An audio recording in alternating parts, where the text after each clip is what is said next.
El poeta y ensayista mexicano Octavio Paz está comprometido ante todo con el lenguaje. Su obra, reunida en más de 25 volúmenes, abarca temas muy variados: la poesía, el arte, la historia, el pensamiento, de lugares muy alejados entre sí: México, India, Francia, China, Estados Unidos, España, Japón.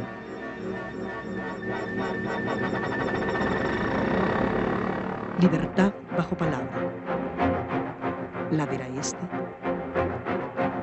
El mono gramático,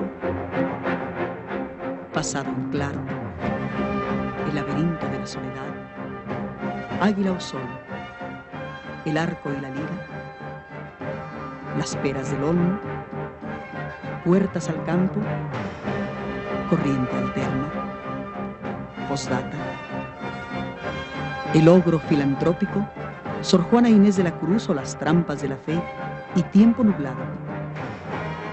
Son algunos de los títulos que lo han colocado entre los escritores más grandes de nuestro idioma y que lo han hecho merecer varios premios: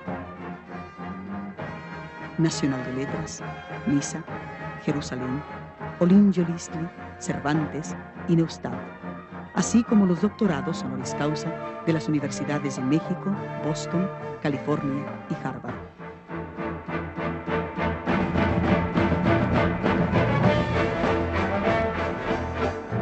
En el 70 aniversario del poeta, Televisa presenta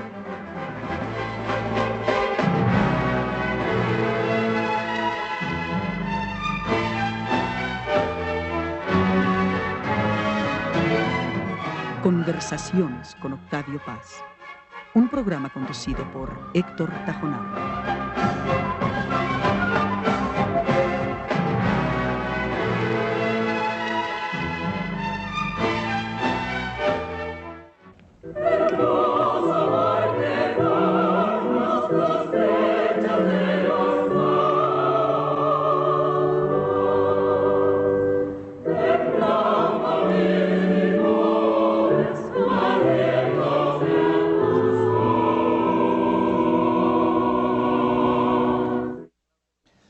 Buenas noches, estamos otra vez en el claustro de Sor Juana para continuar nuestra conversación con la doctora Georgina Zabate Rivers y con Octavio Paz sobre la vida y la obra de Sor Juana Inés de la Cruz. En el programa anterior hablábamos sobre la relación especial que existía entre Sor Juana y el Palacio Virreinal. Ahora podríamos empezar, si ustedes están de acuerdo, hablando sobre el enredo de la Carta Atenagórica, que creo yo marca el principio del fin de la situación de privilegio en la que vivió Sor Juana durante varios años por su relación especial con la virreina. La Carta Atenagórica es un ensayo que escribió Sor Juana para refutar el sermón que Vieira, un jesuita que era también misionero y muy famoso, había... confesor de la reina Cristina de Suecia. De Suecia, sí. Había dicho en la Capilla Real de Lisboa, 40 años, nada menos que 40 años antes del nacimiento de Sor Juana. Entonces, ahí de lo que se trata es de pensar en los acontecimientos del Jueves Santo y explicar qué significaba el lavatorio de los pies a los discípulos por Jesús. Y entonces hay varias... Y un comentario al Evangelio. Y un comentario al Evangelio de San Juan que dice, sí, un nuevo mandato os doy, amaos los unos a los otros. Por eso se llama Sermón del Mandato. Sí, por eso se llama Sermón del Mandato, que se predica el Jueves Santo. Entonces, lo que hacía Vieira en ese sermón era explicar lo que habían hecho los padres de la iglesia anteriores, es decir, San Juan Crisóstomo, que decía que la mayor fineza de Cristo era el acto mismo de humildad, de lavarle... Quizá para que nuestros oyentes entiendan un poco más, porque son sutilezas teológicas, hay que explicar en qué sentido se usa la palabra fineza. Fineza quería decir signo exterior que demuestra amor. De amor. Entonces, el hecho de que Cristo hubiese lavado los pies, que después lo han hecho todos, significa, a los discípulos les lavó los pies, ¿verdad? Sí. Significa una fineza. un signo acto de especial, amor. un signo exterior de amor. Bueno, claro, porque eso también estaba en la tradición hebrea. Claro. Sí, no, pero lo interesante es el sentido fineza, la palabra fineza. Sí. Entonces, la mayor fineza de Cristo, según San Juan Crisóstomo, decía que era el acto mismo de humildad de lavarle los pies a sus discípulos. Pero entonces también estaba la tesis de San Agustín, que decía que la mayor fineza de Cristo era haber muerto por los hombres. Y luego venía la de Santo Tomás de Aquino, que decía que no era ninguna de las dos anteriores, sino que era haberse quedado entre el género humano en la forma de sacramento. Entonces, el padre Vieira dice, yo voy a expresar mi opinión, y mi opinión va a estar por encima de la de ninguno de ellos, y que nadie me va a poder discutir que es la mejor. Es decir, el propósito de Vieira es rebatir las interpretaciones de San Juan Crisóstomo, de San Agustín y Santo Tomás sobre es decir, el yo voy a oratorio. decir cuál fue la mayor fineza. Bueno, no vamos a meternos en esto porque es un lío teológico Sí. un poco que peca de sutil a mi juicio y, Yo y creo que nos sí. parece Y Sor Juana se pasa de sutil también el padre Vieira. Pero en fin, lo interesante es esto, que de pronto en noviembre de 1690 aparece en la ciudad de Puebla un folleto con el título Carta Atenagórica. ¿Qué quiere decir atenagórica? Atenagórica quiere decir digna de Atenea, de Palas Atenea, la diosa griega de la sabiduría, la madre de la filosofía. Entonces, esta carta, que es una crítica al sermón del padre Vieira. Entonces se publica una crítica de Sor Juana a un sermón escrito 40 años antes. Es muy extraño esto. Al mismo tiempo, el prólogo es el prólogo de una monja, Sor Filotea de la Cruz, que dice que es una admiradora de Sor Juana, que la adora, que le parece una mujer inteligentísima, y hace un elogio de Sor Juana muy grande, pero también dice que es una pena que esta mujer se dedique tan inteligente, que esta mujer tan bien dotada se dedique a perderse en cierto modo, porque se dedica a cosas todo profanas. el tiempo a las prosaicas noticias de la tierra, dice, en lugar de elevar los ojos hacia lo alto. Y entonces, en el fondo, este prólogo, por una parte, es un gran elogio a Sor Juana, con un matiz. Dice, miren ustedes cómo una mujer puede acabar con un gran predicador como es el gran portugués, el gran jesuita portugués que tenía en aquella época efectivamente fama mundial, cómo esta mujer puede acabar con este, y sin embargo esta mujer tan extraordinaria, prefiere dedicarse a la vida, a la literatura profana y no a la literatura sagrada. De modo que hay un elogio, hay una crítica a Vieira, un elogio de la mujer, y al mismo tiempo una crítica muy profunda a Sor Juana, y casi una amenaza. Al mismo tiempo declara que no está de acuerdo con la tesis de Sor Juana, porque la tesis de Sor Juana era una tesis bastante atrevida. Sor Juana dice, refuta al padre Vieira, no vamos a meternos en eso, es un lío espantoso y no vale la pena. Pero lo interesante es la opinión de Sor Juana. Sor Juana dice que el mayor favor que Dios, no Cristo, dice, no Cristo, Dios, lo explica muy claramente. Eso lo dice en postdata. Sí, nos puede hacer a nosotros, yo ahora voy a dar mi opinión, la mayor fineza, el mayor favor es no hacernos favores, es decir, dejarnos libres. Ahora, esta era una afirmación muy terrible del libre albedrío. Bueno, ella decía, lo mejor es que Dios no nos haga favores, porque como somos desagradecidos, entonces así no deja que incurramos en más pecado, sí, en el pecado del desagradecimiento, ¿no?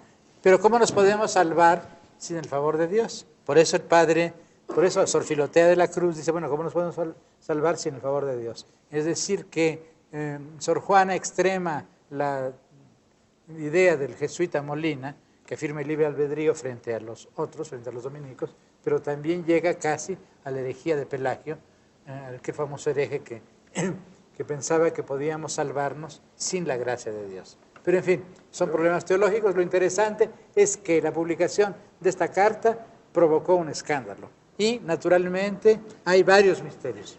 Claro, uno dice, gran misterio. ¿con qué intención la escribió Sor Juana? ¿Alguien se la ordenó? ¿Qué hay debajo de...? Bueno, además, ¿quién era? En primer ¿Quién lugar, era Sor Filotea ¿quién era de la Sor Filotea de la Cruz? Claro. Es lo primero, ¿no? Sí. Que hay que Usted dice que preguntarse. por sabido se calla, pero Sí. ¿quién es? Se llama Manuel Fernández de Santa Cruz, obispo de Puebla. El sobrino de Sor Juana era familiar, es el biógrafo, estaba muy ligado con Fray Payo de Rivera, era amigo del grupo de Sor Juana, de modo que se publica, se da a conocer una crítica de una mujer, es muy importante, de una mujer a un sermón pronunciado hace 40 años en Lisboa por un jesuita de fama universal, y lo publica nada menos que el obispo de Puebla, pero el obispo de Puebla tiene una actitud ambigua. Por un lado, publica la crítica de Sor Juana, y por la otra, le da un coscorrón a Sor Juana, le dice, Bueno, pero vuelve a como la usted- iglesia, sí, vuelve a la... Pero como usted dice, yo creo que el obispo de Puebla hizo eso como una especie de protección para Sor Juana. Es decir, yo me voy a adelantar a decirle a ella que sí, que realmente debe emplear su inteligencia en las cosas del cielo y no de la tierra, porque eso es lo que está diciendo todo el mundo y lo que los demás le van a decir. Y al mismo tiempo, pues, cierta también oportunidad él- de defenderse. Y también para defenderse él, porque le van a decir, ¿por qué publicas esto? Exacto, sí, pero claro, hay detrás muchas otras cosas, ¿no? Entonces, Porque- habría que ver quiénes son. Bueno, el obispo de Puebla, Fray Manuel Fernández de Santa Cruz, es un obispo que demostró ser un buen príncipe de la iglesia en muchos aspectos. Era bastante... Incluso ayudaba mucho a las mujeres y, bueno, yo he visto sí, las cosas que les escribía también, pero eso Bueno, también se puede, esto es bastante... eso se puede también poner en Sí. el aspecto ese de que hemos No, hablado pero, tanto, sí. del lenguaje divino y humano que se unen y que claro, los límites a veces son hay muy una difíciles de pasión, deslindar. hay una pasión extraordinaria. Pero de- lo cierto es que él sí se ocupó de recoger dinero para fabricar lugares donde se recogieran las mujeres. Estaba obsesionado con la... Sí, hay dos cosas en el obispo de Puebla. Una gran afición a la teología, un gran amor a sus feligreses. Yo creo que sí quería. Es un español que se identifica con la Nueva España, con los criollos y con la vida. Pero también tiene la obsesión de las monjas. En la época en que llega el obispo de Puebla a Puebla, encuentra que los conventos viven en gran desorden. Y aquí voy a leer lo que dice el sobrino de Sor Juana, que no quiere nada a Sor Juana, la trata con bastante indiferencia, cuando hace la biografía de Manuel Fernández Santa Cruz. Y dice que reformó las relajadas prácticas de los conventos. Según Torres, muchas de aquellas vírgenes del número de las necias no solo no lucían, sino que deslustraban sus lámparas con algunas comunicaciones ajenas a su consagrada pureza, cuyo desorden causó la infernal osadía de algunos sujetos que, desde el siglo, las inquietaban con la frecuencia de visitas a las rejas y tornos, escandalizando a los menos advertidos. Esta situación también se la encontró el arzobispo Aguiar y Ceja en México y prohibió el trato frecuente de las monjas con sus devotos y admiradores. Con sus admiradores, digamos, sí. ¿No? Así que había esto. Pero luego enamorados entre comillas. Este obispo sí tenía obsesiones ascéticas que lo llevaban a desfigurar las cosas. Por ejemplo, mandaba cartas a las monjas, cartas espirituales. En una de ellas dice: padecer por Cristo, buscar desprecios, hacer pedazos la voluntad, es tu camino, enamorada de Cristo crucificado. Y de pronto se vuelve casi cruel. Por más que tiro a desnudarte, no acabo de conseguirlo, y tú te condenarás desamparada de Dios, olvidada y dejada de tu confesor. Bueno, estas expresiones se explican por la época, pero no solamente por la época, sino también por el temperamento violento de este asceta, ¿no? Así que hay una ambigüedad en el padre, en el obispo Fernández Santa Cruz. Sí, ahora mencionó usted ya a Aguiar y Seijas, ¿no? Sí. Ya en 1950, en su ensayo sobre Sor Juana, usted dijo que para explicar esta crisis intelectual y psicológica de Sor Juana, había que tomar en cuenta lo que ocurrió a fines del siglo XVII en la Nueva España, y luego ya Darío Puccini elabora sobre eso, que usted fue el primero en Exactamente, este crítico, que a mí es otro de los que habría que evocar aquí. Hemos evocado al padre Méndez Plancarte, sí, hemos evocado a Antonio Latorre, a Hermilo Abreu Gómez, habría que evocar al italiano Puccini, a lo que le debemos también contribuciones fundamentales. Bueno, Puccini recogió esta observación mía e hizo una hipótesis que me parece bastante... Muchos italianos se han interesado por Sor Juana. Pero en fin, sí, también, pero el más interesante, yo creo, el que ha hecho el ensayo más completo, es Puccini, ¿no? Y Puccini es interesante porque recoge esta observación mía, la desarrolla y le da, en fin. Pero vamos, primero que nada, usted habló de Aguiar y Seijas. Bueno, él era el arzobispo de México. Era el arzobispo de México y era un hombre de la masa, era un gallego, sietemesino. Es muy importante, yo creo que es muy importante. Sí, porque además, huérfano de padre, y la madre lo entrega a los clérigos desde niño. De modo que también la infancia en él es determinante. Era un hombre muy inteligente, muy sensible, muy caprichoso, una personalidad, como se dice ahora, neurótica, llena de cosas contradictorias. Desde el principio se distingue como buen teólogo y como hombre apasionado, muy amigo de los jesuitas, y viene a México, es obispo primero de Michoacán y luego de México, y se distingue inmediatamente.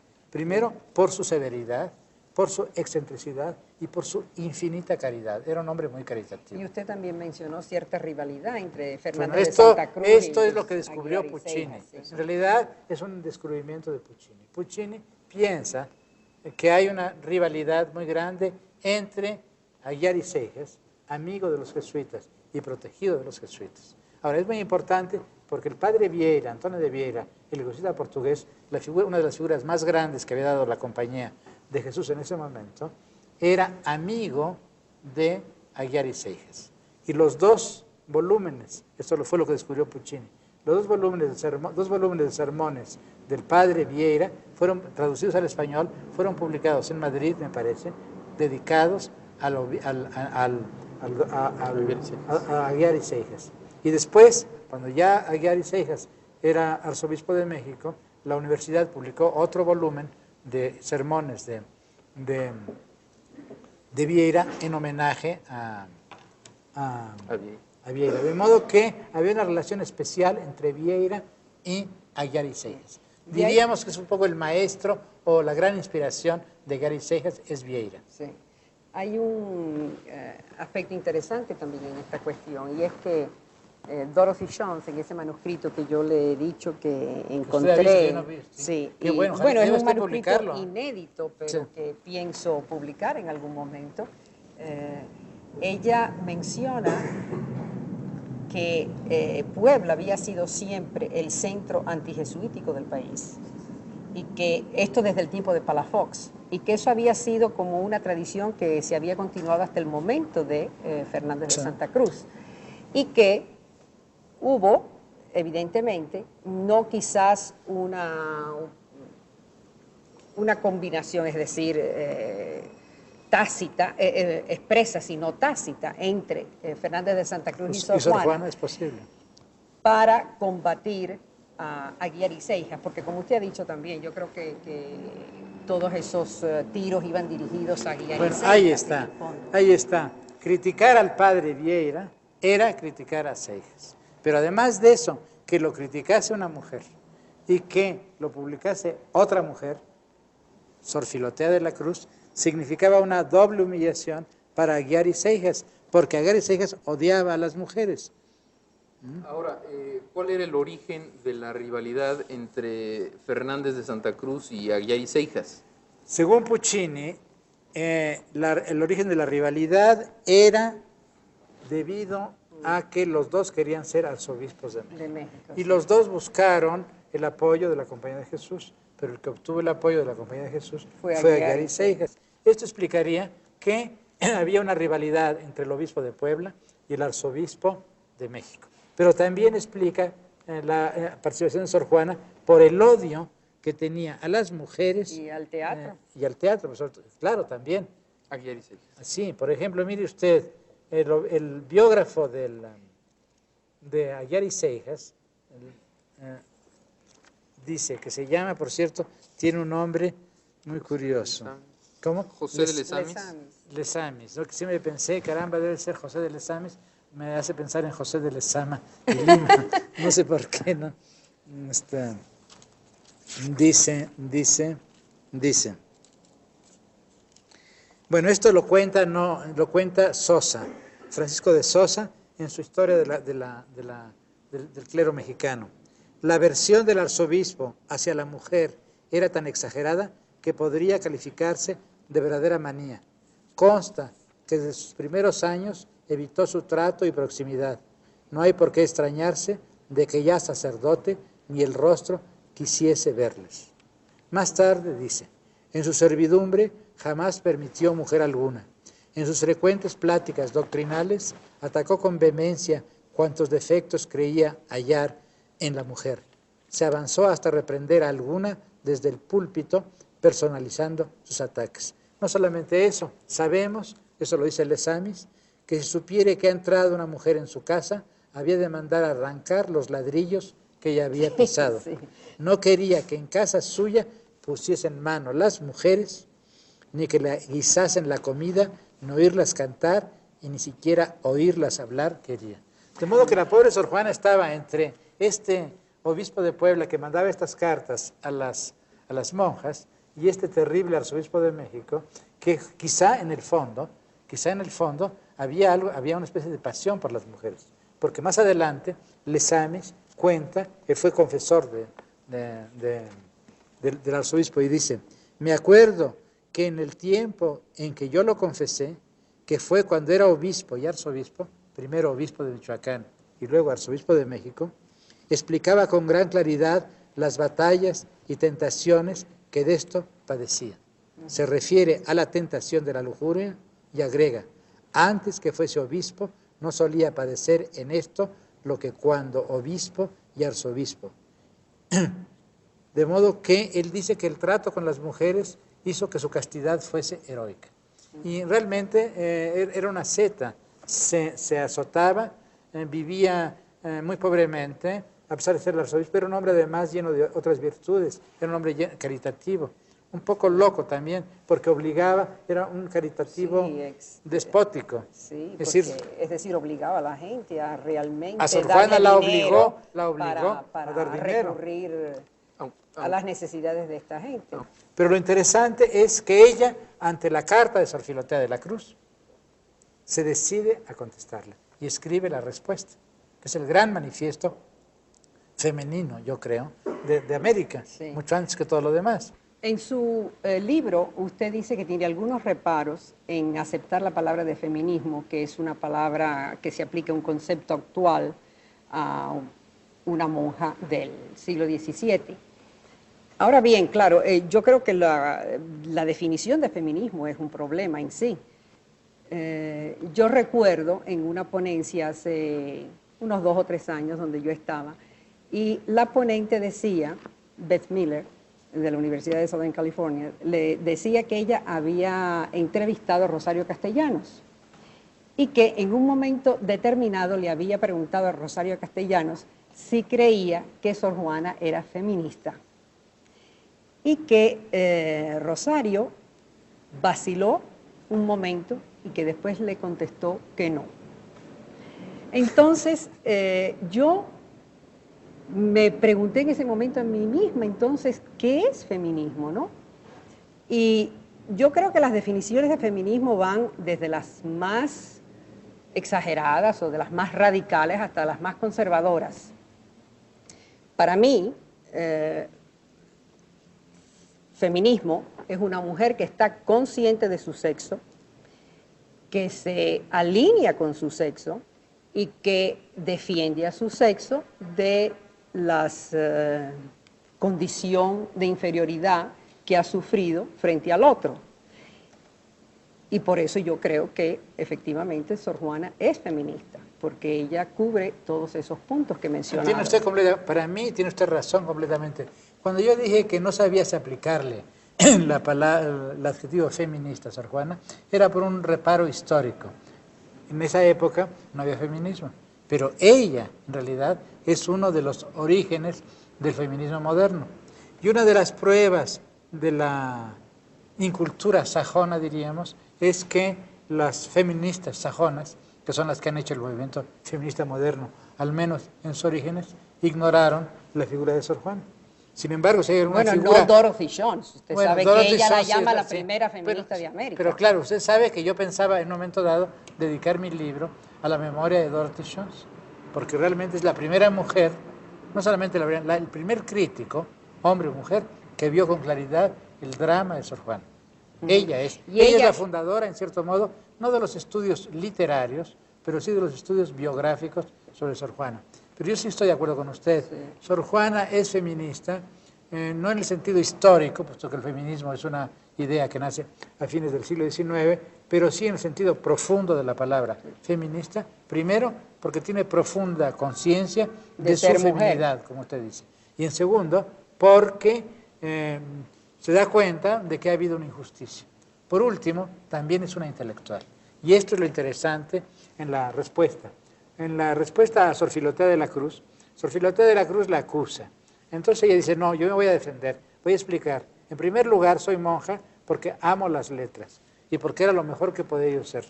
Yo no podía ser, no, tenía aversión al matrimonio y lo que me interesaban eran las letras. Evidentemente acepto que la sabiduría sagrada, que la teología es la sabiduría superior, pero yo tengo miedo, le tengo miedo a la Inquisición. Yo realmente me han interesado las letras profanas por esa razón. Ella lo dice, no quiero ruidos con la Inquisición. Pero esto es un pretexto, porque después hace una defensa muy hábil. En primer lugar, de su idea de la cultura.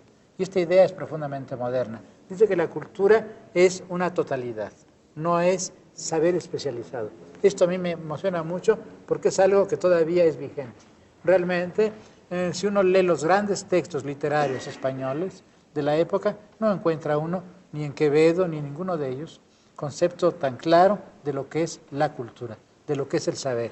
El saber es, dice ella, como la cadena de Hércules, como la cadena de Zeus, de Júpiter, que abarca todas las ciencias. Es una idea que viene de Macrobio, del neoplatónico. Pero antes de ir a ese punto, yo quisiera discutir un poquitín más la cuestión del feminismo. Eso iba, pero dígalo usted. Ah, bueno. No, iba diciendo, eran dos cosas, intelectual y feminista, sí. Y que los dos están ligados. Pero siga usted. Bueno, es que me parece, por ejemplo, que la figura de María es muy importante en cuanto al feminismo de Sor Juana.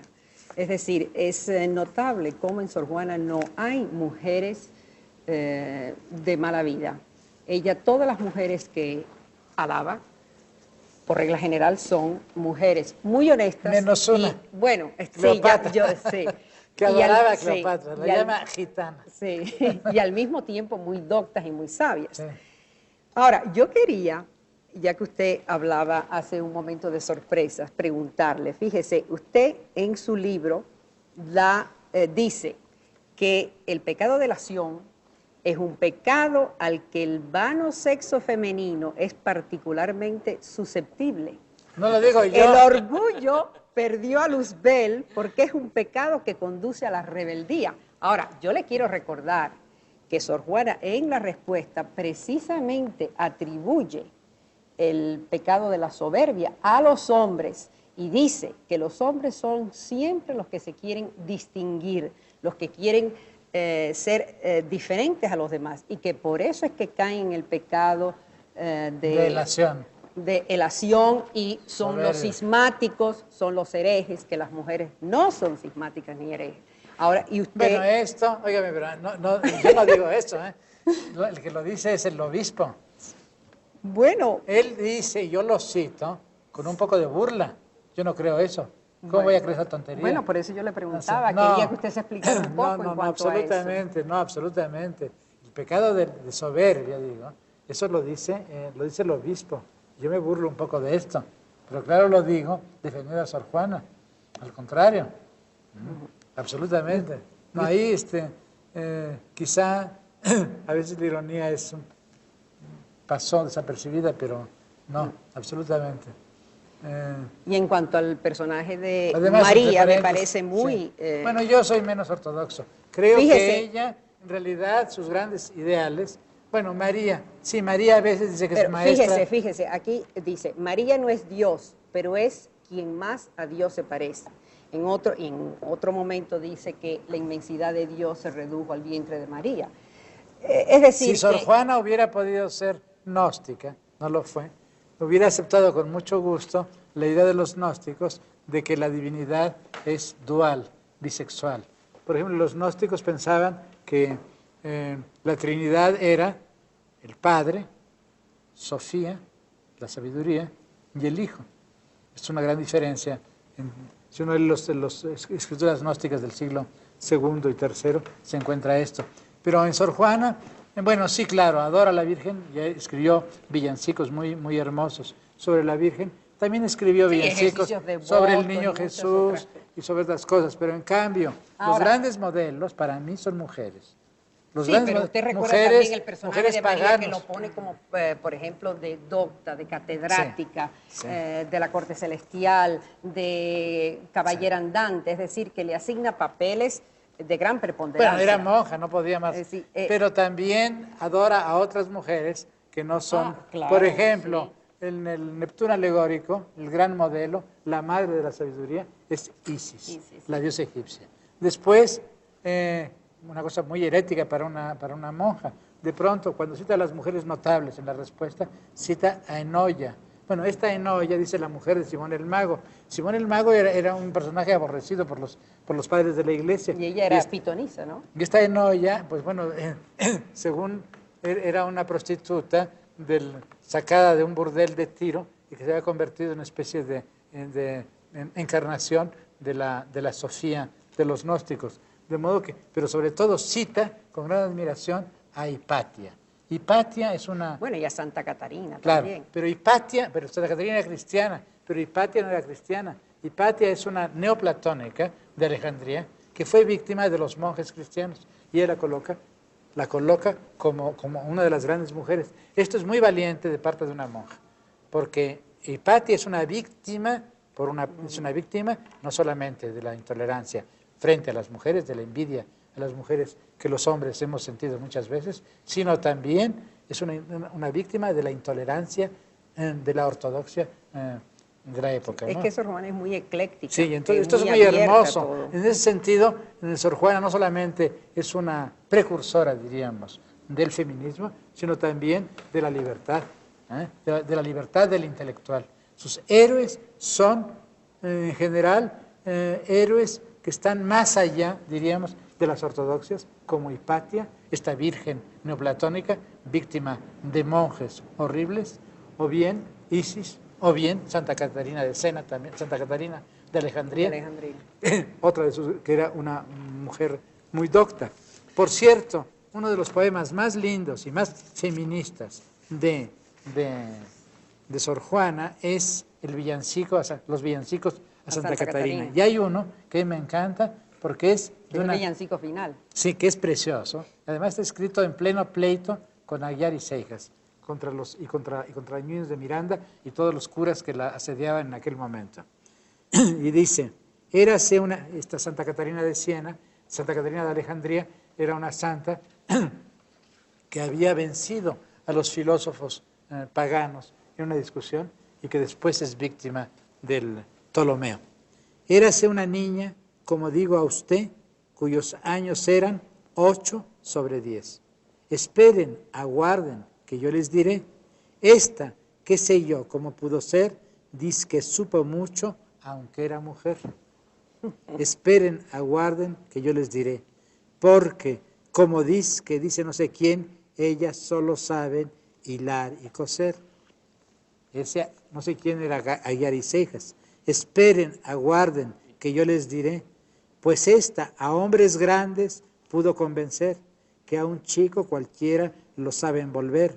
Esperen, aguarden, que yo les diré, y aún una santita disquera también, sin que le estorbase para ello el saber. Eso es muy importante. Esto es muy importante. Sí. Es una mujer, vence a los hombres, y al mismo tiempo puede ser santa, docta y es sin santa. que esto es muy importante, porque esto se inserta en su polémica contra aquellos que la perseguían, entre ellos el arzobispo de México, Aguiar y Seijas, y sin duda su antiguo confesor, el padre Núñez de Miranda. Sí, ahora, a eso yo quisiera regresar un poco. Aparte de la defensa del saber profano y de la afirmación del feminismo que está en la respuesta a Sor Filotea, esto crea todo un enredo en el que la actitud de quien le pidió que escribiera la carta atenagórica, Fernández de Santa Cruz, el obispo de Puebla, y su antiguo confesor, Núñez de Miranda, toman una actitud ante Sor Juana de rechazo, ¿no? Claro. Y entonces eso da lugar después al abandono de Sí, las letras pero por claro, parte de hay que Sor Juana. pensar cómo estuvo todo. Entonces, claro, vamos por partes, pero yo quisiera que nos refiriéramos a eso ahora. Yo Usted iba no a decir creo algo. necesariamente que Fernández de Santa Cruz la abandonó. Simplemente yo sí creo que la tesis que usted ha elaborado, ¿no? Que a raíz de los acontecimientos que se produjeron en 1692, el motín y demás, la figura de Aguiar y Seijas se hizo muy fuerte. Y entonces, pues, claro, incluso más fuerte que la del virrey. Hay que explicar un poco. Sor Juana tiene buenas relaciones con el palacio. Es la proveedora de loas, comedias, etcétera. Es un poeta oficial.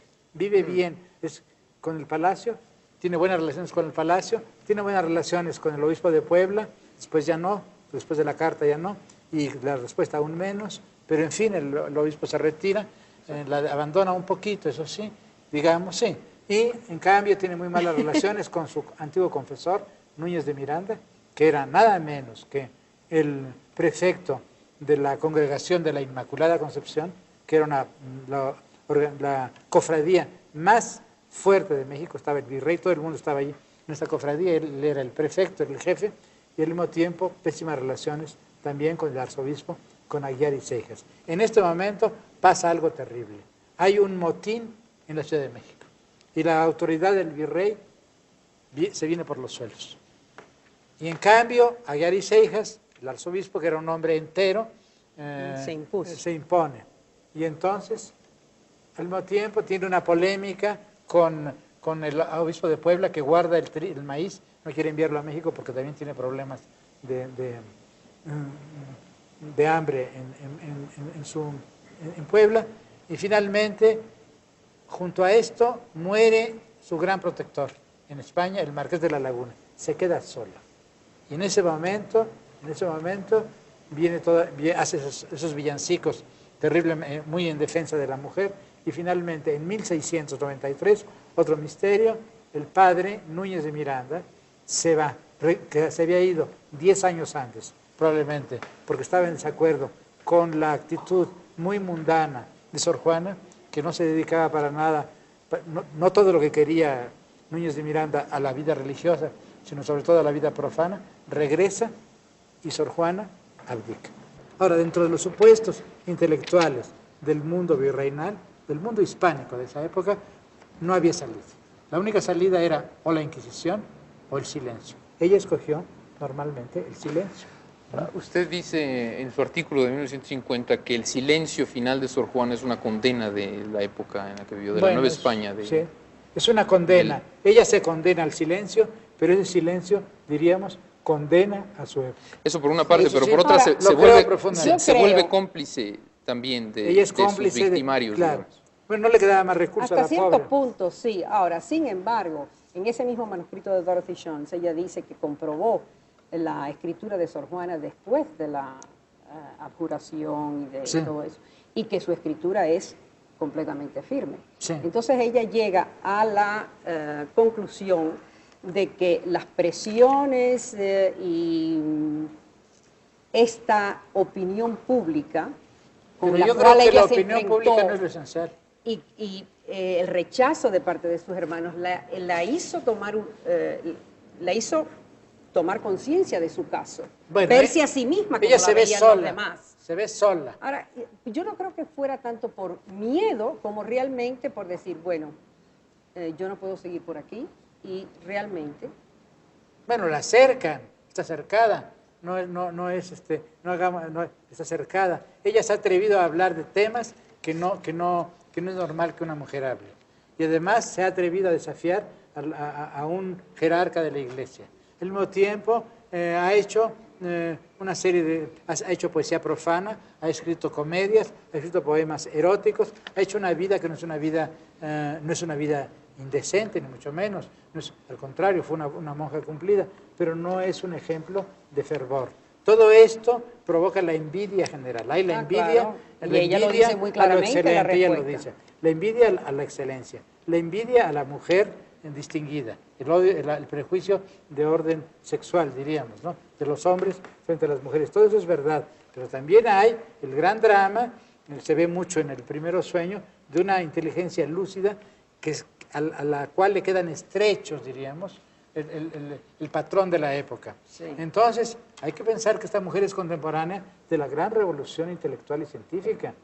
Ya después, antes de ella ha habido Descartes, ha habido una serie de cosas muy importantes. Sí, pero que no había llegado aquí. Ha llegado, ¿cómo que no? Bueno, ha llegado, hasta lo que pasa es que ella cierto no punto. podía hablar de eso. ¿Cómo iba a hablar de eso? Si habla de eso, tan había llegado, yo no digo que sea cartesiana, lo que digo es que ella tenía conocimiento no perfecto, no completo, pero él sabía lo que estaba pasando más allá de ella. Por ejemplo, ha habido en Francia la gran polémica entre los jesuitas y Pascal. ¿Cómo es posible que ella no estuviese de acuerdo, no supiese nada de eso? Cuando Sigüenza y Góngora dice que Luis XIV, lo cual seguramente no es verdad, es una pequeña vanidad de Sigüenza y Góngora, pero dice que Luis XIV lo había mandado a llamar a su corte. Sí estaban más o menos, sabían lo que pasaba, no muy bien, Pero no pero de modo sabían, completo. conocían a Copérnico, conocían bastantes cosas. No, pero no, así es que hay un drama intelectual. Si no, realmente es un caso un poco interesante. O bien, Sor Juana es Ahora, un emblema histórico de sí. una época, o bien es un pequeño incidente. A mí me parece que lo peligroso sería convertirlo en una pequeña anécdota literaria. Sí. No, es algo Ahora, ¿no más. cree usted que Sor Juana también en su obra dio muestras a veces de ciertas dudas? Es decir, que ella, de cierto desengaño, en muchos de sus romances dice que para qué sirve el saber tanto. Es decir, que ella oscila No, de pero una ahí cosa a la repite el otra. lugar común. Sí, pero bueno, No, pero en los textos fundamentales de Sor Juana son, en primer lugar, la respuesta. bueno, y el la Primero respuesta, Sueño igual. Y Es la decir, respuesta en el es una primero- afirmación del saber. Y en Primero Sueño dice, voy a leer en los caracteres desde del estrago, sí, pero mi también gloria. dice que el hombre que como el hombre va a ser capaz de entender cosas tan complejas como la comprensión de todo el universo, si no es capaz de entender ni por Sí. qué una fuente Bueno, esto sí corre, hay dos. ni los pétalos de una flor cómo se forman. En fin, hay Pero sí, mire ciertas... usted, que claro que tiene usted razón. En Sor Juana hay la conciencia muy profunda de que los hombres, el conocimiento humano, no puede ser absoluto ni total. Primero Sueño, en este momento, en ese sentido, expresa, diríamos, la idea de que el conocimiento es imposible. Pero no nada más dice eso. Dice que de todos modos va a seguir. sí, claro. Y va a seguir, y entonces Sí. su héroe es Faetón. Sí. Es decir, que en ella hay una afirmación profunda Sí, que no del importa conocimiento. si se sabe que no Sí. se va a llegar Y esto no tiene nada que ver con la cultura española. La cultura española, veamos qué es Faetón, el héroe Faetón, que Sí. se apodera del carro del sol y que perece, el hijo de Apolo que perece. ¿Qué es Faetón para Villamediana? Es Sí, un no, ejemplo. generalmente sí. Es un ejemplo de arrogancia. De locura. De locura, etcétera. La única que tiene una conciencia intelectual, y escribe más tarde, escribe en 1690, ¿no? Que tiene una conciencia intelectual de lo que ocurre, es ella. También, en cierto modo, Sigüenza y Góngora. Yo creo Bueno, que hay los algunos mexicanos atisbos estábamos, también. esto los españoles no lo pueden ver, no lo han visto, es una pena. En México, por miles de razones, había una conciencia intelectual más sana en 1690 que en la España de Carlos II. Y entonces Sor Juana expresa esto de un modo admirable y es una víctima de esa contradicción. Yo creo, ¿no cree usted eso? Sí. Es Bueno, decir, hay dos contradicciones, la mujer que escribe y la intelectual que piensa. Y ella es víctima de esa contradicción. sí. ¿No cree usted? Así, sí, a mí me parece. Por eso me apasiona a mí el caso de Sor Juana, ¿no? A mí me parece que es también muy especial en Sor Juana la cuestión de buscarse a sí misma, de reflexionar sobre sí misma. Claro. Y yo creo que por eso es que se interesó tanto en las composiciones de retrato. Ella se busca a sí misma, pero como para tratar de entenderse a sí misma, pero también busca a los otros, porque son otros seres humanos en los cuales ella se puede entender un poco mejor también. Tiene usted mucha razón. Fandl dijo que era narcisista. Sí, yo no lo creo. Además que... Bueno, yo sí creo, pero creo que es Narciso corregido por la razón. Bueno, pero entonces... La crítica, la por la lucidez. crítica. Es Entonces, decir, que realmente a lo que se parece es al Narciso de Valéry y no al Narciso de Ovidio. no, despojó totalmente Claro. al Narciso de Ovidio de ese egoísmo, ¿no? Porque precisamente lo que ve el Narciso, su reflejo, es el género humano. Sí. Bueno, ella está enamorada no solamente de su presencia física, de sus gracias, aunque ella siempre habla de que tenía buen ella parecer. era un ser especial y único. Es lógico que ella, para ella misma, fuera un poco de fascinación y de misterio, Claro. y que tratara de explicarse Bueno, a sí ella misma. además está fascinada por su propia inteligencia, pero al mismo tiempo tiene distancia, tiene ironía y tiene lucidez. Por eso digo que es un Narciso corregido por la lucidez y por la crítica. Y finalmente la imagen que nos presenta es la imagen del desengaño, pero nunca nos presenta la imagen de la entrega total, de la desesperación, como aparece en los últimos documentos. Ahora, los últimos documentos, por ejemplo, aquellas 2 o 3 documentos que firma con su sangre renunciando a las letras, son documentos de tipo burocrático, no hay nada personal en ellos. La poesía personal de Sor Juana y están en la respuesta, están en los poemas, ¿no cree usted? A mí lo que me parece también maravilloso en Sor Juana es cómo ella, de un caso particular, hace una cuestión abstracta y universal.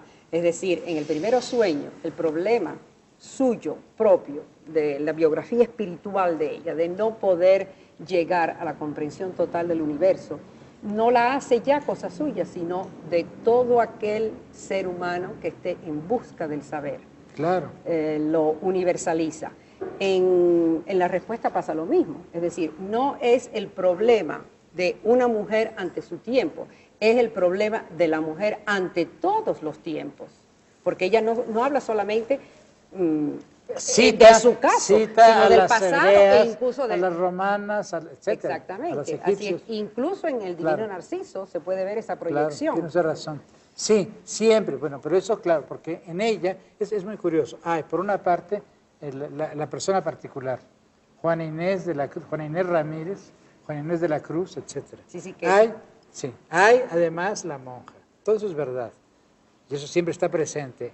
Pero también hay la mujer y la intelectual. Esto me parece fundamental. La intelectual. Y en ese sentido es un personaje profundamente moderno.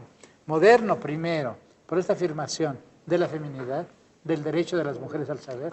Y también por esta afirmación, diríamos, de la libertad intelectual. Ella no lo dice en estos términos, naturalmente. Bueno, pero lo expresa pero lo expresa de un modo muy claro, ¿no? Y moderna también por la analogía que hace usted con los pensadores que han sido silenciados. Dice usted, mi generación vio a los revolucionarios de 1917, a los compañeros de Lenin y Trotsky, confesar ante sus jueces crímenes irreales en un lenguaje que era una abyecta parodia del marxismo, como el lenguaje santurrón de las protestas de fe que Sor Juana firmó con su sangre, son una caricatura del lenguaje religioso. Yo sí lo creo, Yo quisiera hacer algún comentario sobre eso. Es decir, a mí me parece que lo que usted ha hecho, que está muy bien, es decir, se pueden establecer muchísimos paralelos entre el caso de Sor Juana, ahí un lado la Inquisición, ¿no?, y los juicios de Moscú. Sí. Bueno, ella no estuvo sujeta a la Inquisición. No, claro, no, pero quiero decir, sí, la amenaza estaba ahí, ¿no? Sí. Que se pueden establecer muchos paralelos en ese sentido. Incluso entiendo, como usted dice, que el trascendentalismo de la Iglesia se haya convertido en la ideología marxista en el concepto de historia, ¿no? Bueno, ahora, a mí me parece que hay una diferencia fundamental, y es no solamente, claro, que la Iglesia se veía como lugar de refugio tradicionalmente, que la iglesia era madre, que perdonaba a los hijos descarriados, etcétera, sino que en el caso de la iglesia, de lo que se trata es de la salvación del alma individual, no de mejorar para el futuro, en un sentido de comunidad, sino de que hay que salvar el alma. Y eso era lo que era importante para Sor Juana, porque después de todo, ella era mujer intelectual, ella defendió su derecho como mujer a pensar, a escribir, pero ella era una católica devota y ella no quería condenarse. Y yo creo que esto es lo que explica el final de Sor Juana. Bueno, ella quería salvar su alma. Sí, bueno, eso es entrar en la subjetividad.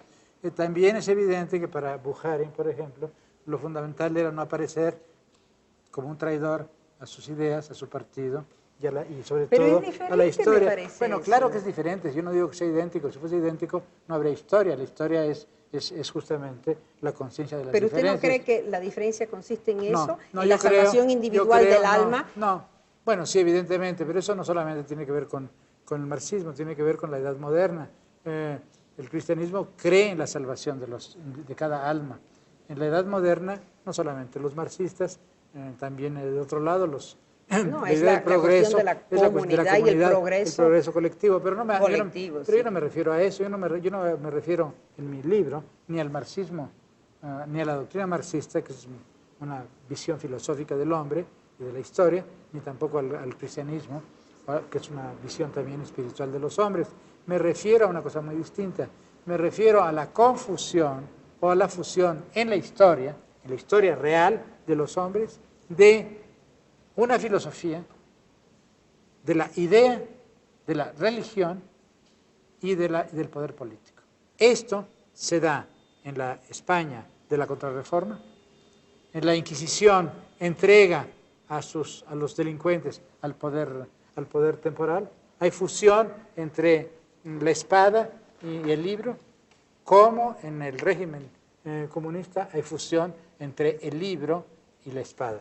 Fusión que da una ortodoxia de tipo político, religioso, de tipo político, intelectual. Y en ese sentido, Sor Juana, naturalmente hay diferencias enormes, filosóficas, de tiempo, etcétera, entre las dos situaciones. Pero lo que me refería es, cuando hablé de las trampas de la fe, es porque Sor Juana participa de su época, como tantos revolucionarios han participado de su época. Por ejemplo, nosotros tuvimos en México un revolucionario, un hombre muy inteligente, José Revueltas. Bueno, José Revueltas luchó toda su vida, era un hombre moderno y finalmente, porque la sociedad mexicana así lo hizo posible, era un hombre moderno, rompió con muchas de sus ideas, pero también vivió este drama que no es un drama puramente intelectual en los aires, es un drama histórico y que consiste en la fusión del poder político y la ideología.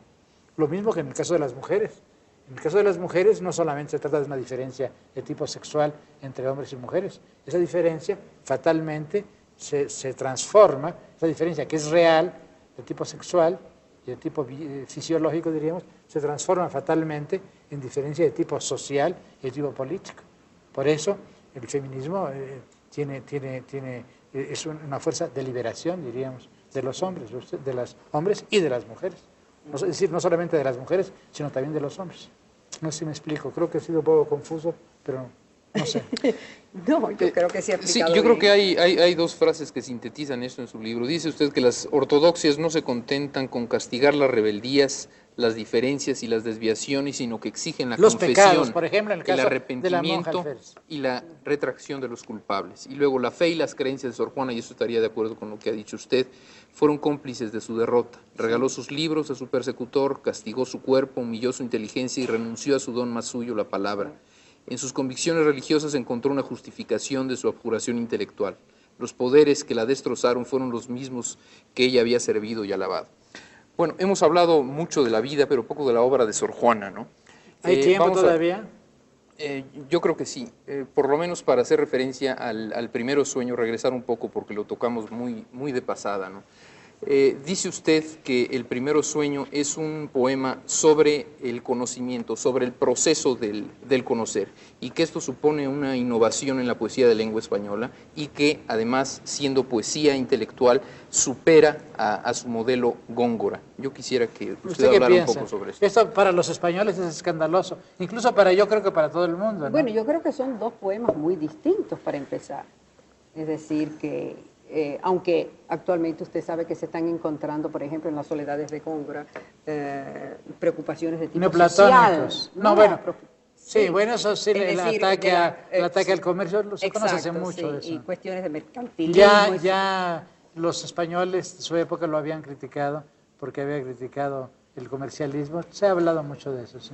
Pero esos son lugares comunes de la época, ¿no? Sí, bueno. Sí, sí, bueno, desde luego, Góngora.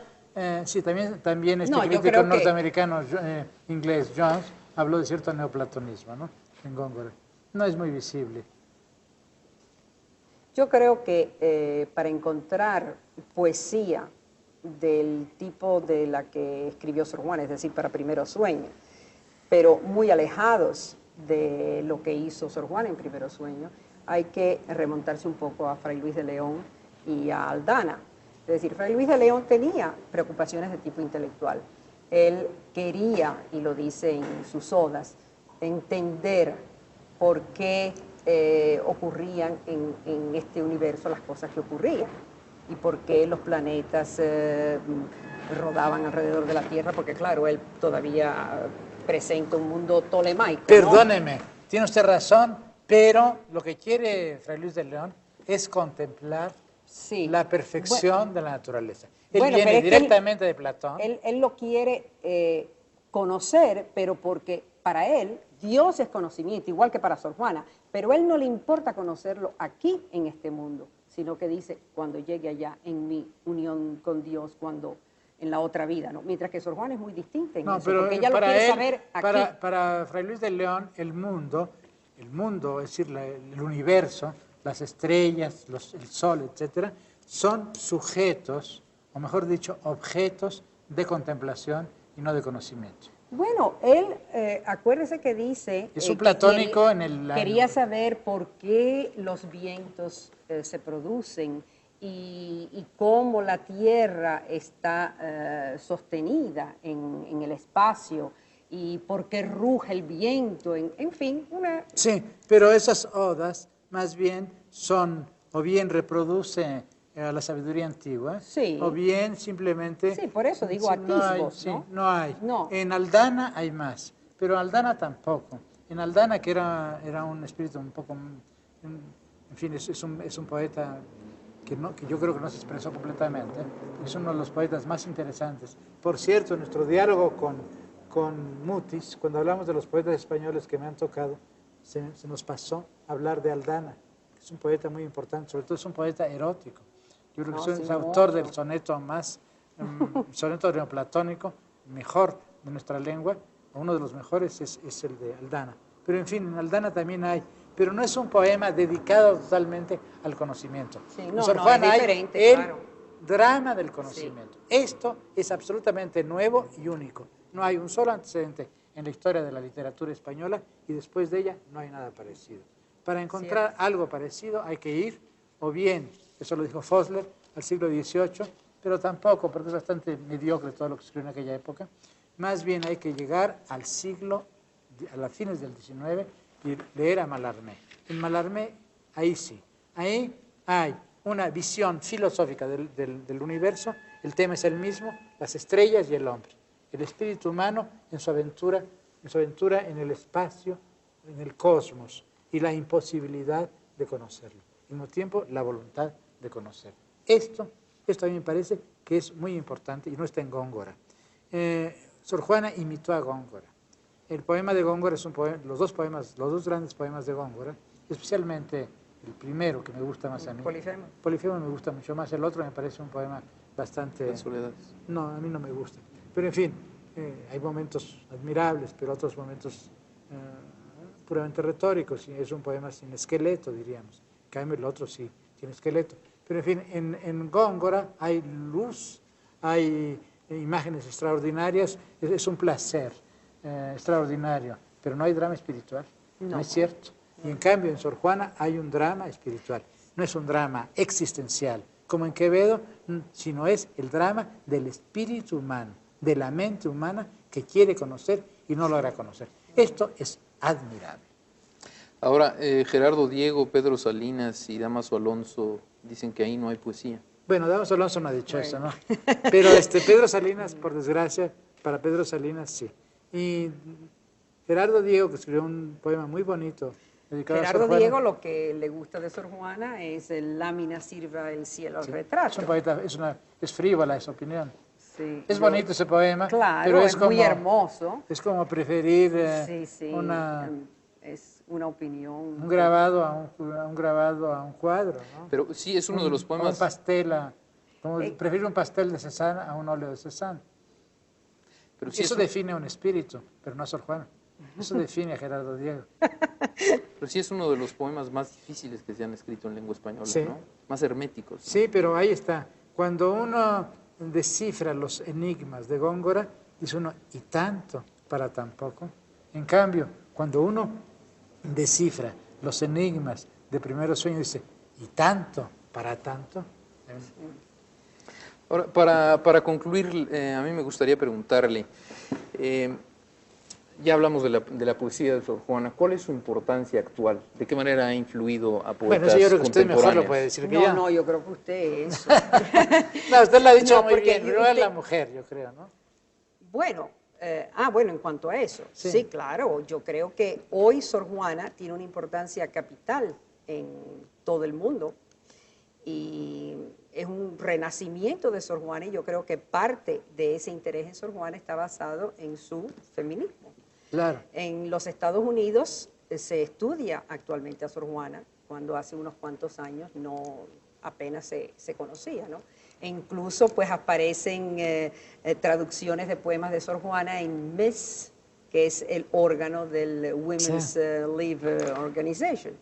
Así es que, y todo el mundo se interesa en la actualidad por ella, pero más que nada Sí. enfocado Bueno, eso en es- ese sentido. Sí, eso ¿no? es un poco parcial, Claro. porque realmente sí es muy importante esto, pero no es lo único. Yo creo que lo más importante, en primer lugar, Sor Juana yo creo que tiene tres puntos, diríamos, o cuatro, ¿no? El primero, para los mexicanos y para los hispanoamericanos y para los españoles, es una especie de signo de interrogación de las grandes limitaciones de nuestra cultura en el siglo XVII.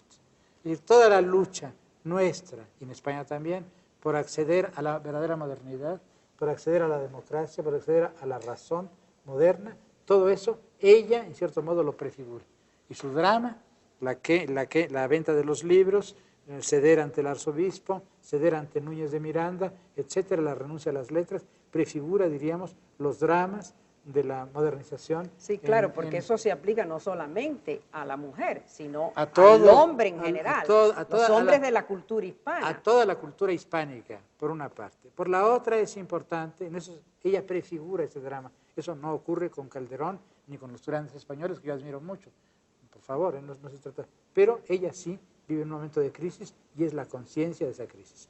En segundo lugar, aparte de este interés como mexicana y como hispanoamericana, como figura que prefigura los dramas de la modernización o de la modernidad, hay en ella el gran poeta.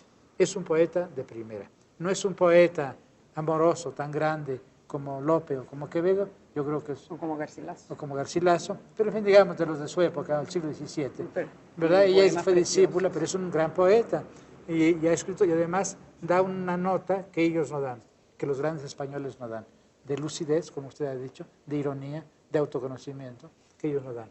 Después de eso, es un autor dramático muy interesante por su auto sacramental, El Divino Narciso, y después es un poeta filosófico, como no ha habido en lengua española hasta la Edad Moderna. Habría que llegar a México, a José Gorostiza, con Muerte sin fin, o a Chile con Vicente Huidobro, para encontrar algo semejante. Es la gran poesía metafísica de la lengua española. Y en eso, ¿no cree usted que se parece a Mallarmé, a Valéry? Son sus pares. Sí, porque es más universal. ¿No le parece? Es decir, ella presenta problemas que le interesan más a todo el mundo. Es una realmente lamentable que no se haya visto en nuestra lengua hasta ahora, empezamos Sí. a ver. Sí, y luego yo creo que en ella, sobre todo, hay, es moderna por esta afirmación de la mujer y por este conflicto, diríamos, de la libertad y la ortodoxia, entre la libertad y la ortodoxia, que es el conflicto de nuestro siglo también. Pero claro, yo creo que la leemos sobre todo porque es un gran poeta. Pero creo que es un personaje vivo, que está vivo y que todavía hay mucho por descubrir. Ah, no, yo sí creo que hay mucho Y que los por hacer poetas todavía. tienen que aprender. Representa una versión distinta del barroco.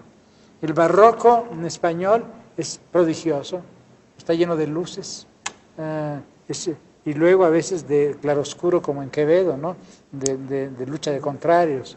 Pero en Sor Juana aparece algo inusitado en nuestra cultura.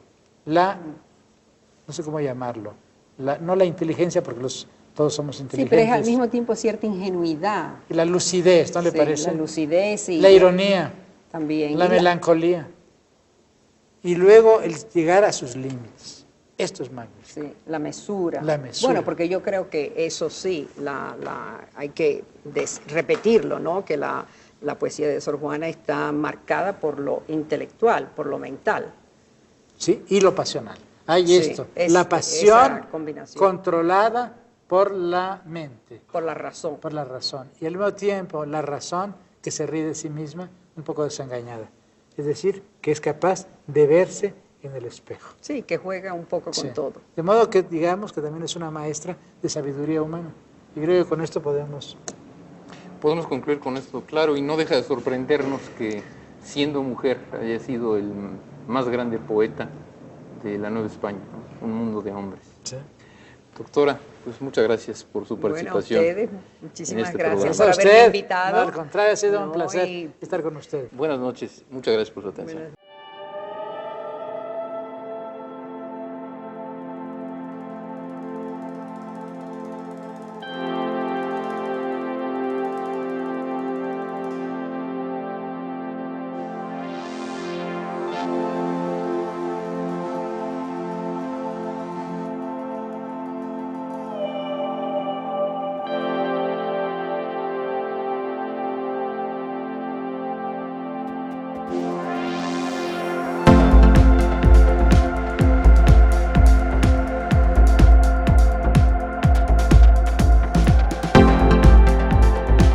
En esta conversación con Octavio Paz.